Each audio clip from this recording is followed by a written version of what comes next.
నమస్తే. This is Vasamsetti Ram Kiran. ఇప్పుడు మనం లేటెస్ట్ కెమెరాల్లో ఉన్న లేటెస్ట్ ఫ్యూచర్ మెకానిజం గురించి మనం తెలుసుకుందాం. అది ఓపెన్ గేట్ మెకానిజం అనమాట. అసలు ఈ ఓపెన్ గేట్ అనేది ఎందుకు ఉపయోగపడుతుంది? ఏంటి? దీని మెకానిజం ఏంటి అనేది మనం తెలుసుకుందాం.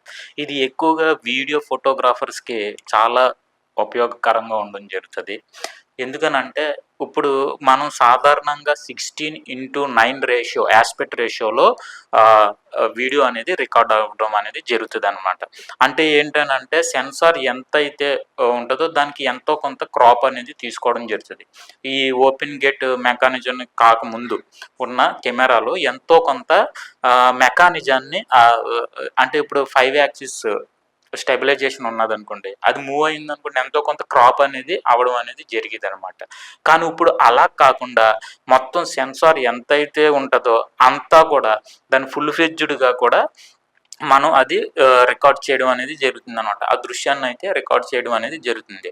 దీనివల్ల మనకు వచ్చే ఉపయోగం ఏంటి అనంటే, మనకి ఇప్పుడు వైడ్‌గా రికార్డ్ చేసుకోవచ్చు. అంటే పొడవు, వెడల్పు కూడా కొంచెం ఎక్కువ భాగం అనేది రికార్డ్ అవ్వడం అనేది జరుగుతదనమాట.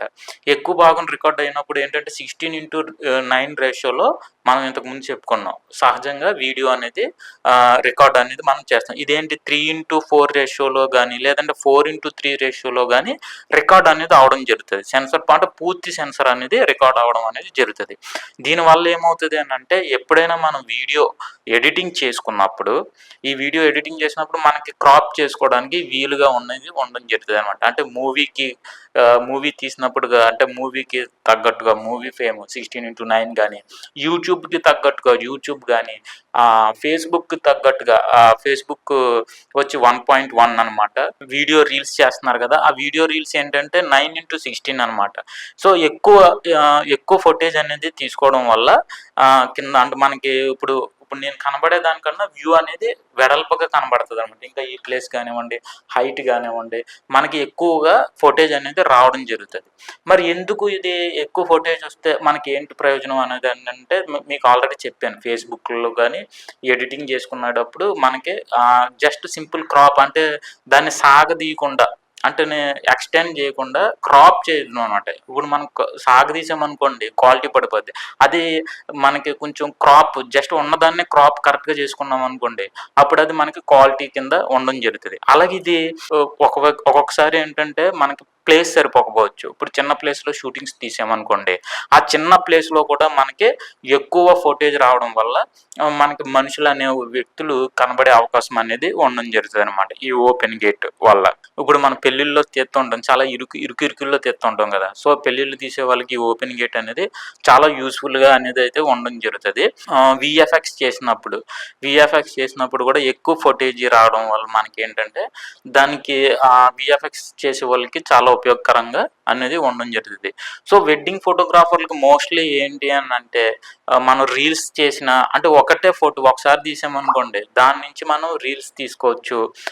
ఇది 4:3 గానీ 3:2 రేషియోలో కాబట్టి అంటే ఎక్కువ వైడ్ గానీ, హైట్ గానీ రికార్డ్ చేయడం వల్ల ఫుటేజ్ రికార్డ్ చేయడం వల్ల మనకి ఫేస్‌బుక్‌లో గానీ, ఇన్‌స్టాగ్రామ్‌లో గానీ ఉన్నదాన్ని వీడియోని కరెక్ట్‌గా మనిషి తగ్గట్టుగా క్రాప్ చేసుకొని మనం దాన్ని ఫుటేజ్‌లనేది ఉపయోగించుకోవడం జరుగుద్దనమాట. అంటే ఒకటే దెబ్బకి 2 పిట్టలు అవ్వడం జరుగుతది. మరి దీంట్లో మీకొక సందేహం రావచ్చు.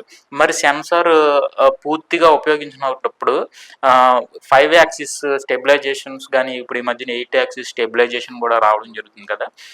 మరి ఈ స్టెబిలైజేషన్ ఉన్నప్పుడు ఆహ్, ఈ మరి ఈ సెన్సార్ మరి స్టెబిలైజేషన్ మీద ప్రభావం అంటే ఈ స్టెబిలైజేషన్‌కి పనిచేయదా? అంటే ఈ సెన్సార్ ఉపయోగించినప్పుడు ఈ స్టెబిలైజేషన్ అనేది పనిచేయదా? ఈ ఓపెన్ గేట్ పనిచేసినప్పుడు అనేది మీకు ఒక అనుమానం అయితే రావచ్చు. నాకు కూడా ఫస్ట్‌లో అదే అనుమానం అయితే రావడం జరిగింది. కానీ ఇప్పుడు వచ్చే లేటెస్ట్ కెమెరాలు ఏంటంటే దానికి తగ్గట్టుగా స్పేస్ అంటే ఇప్పుడు మనకి ఈ యాక్సిస్ అనేది ఏంటంటే కొంచెం కదులుతది కదా! అప్పుడు సెన్సార్‌కి తగ్గట్టుగా క కదులుతదనమాట. అంటే మన మూవ్‌మెంట్ యాక్సిస్‌లో కొంచెం కదులుతది.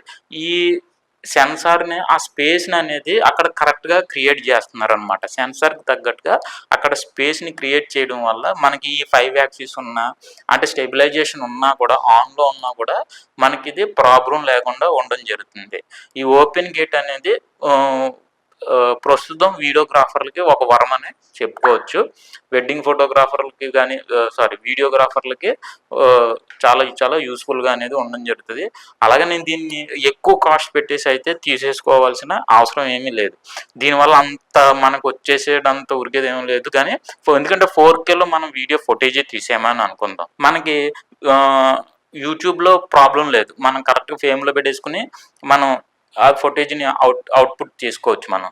కానీ ఇన్స్టాగ్రామ్లో ఏంటంటే అది క్రాపింగ్ అవుతుంది. 4Kలో ఫుటేజ్ ఉన్నప్పుడు అది డైరెక్ట్గా హెచ్డీలో తీసుకుంటాం కాబట్టి దానికి తగ్గట్టుగా మనం క్రాప్ చేసుకోవచ్చు. అదే మళ్ళీ ఫేస్బుక్లో కూడా మనకి 4Kలో ఫుటేజ్ తీసుకున్నప్పుడు దానికి తగ్గట్టుగా క్రాప్ చేసుకోవచ్చు. కాకపోతే ఏంటంటే తక్కువ ఇరుకు స్పేస్లో ఫోటోజ్ తీసినప్పుడు మట్టికి ఇది చాలా యూస్ఫుల్గా ఉండడం జరుగుతుంది. ఎంతో కొంత బెనిఫిట్ అయితే మట్టికి ఖచ్చితంగా ఉంటుంది. అలాగనేసి దీన్ని ఖచ్చితంగా తీసుకోమని అయితే ఎక్కువ డబ్బులు పెట్టేసి ఇప్పుడున్న కెమెరాలన్నీ పక్కన పెట్టేసి ఓపెన్ గేట్ తీసుకోవాల్సిన అవసరం అయితే లేదు. ఎప్పుడైనా సరే ఫుటేజ్ అనేది మనకి ఆప్షన్స్ని బట్టి రాదు, మనకి అక్కడ ఉన్న సిచ్యువేషన్స్ని బట్టి లైటింగ్ కండిషన్ బట్టే వస్తుంది.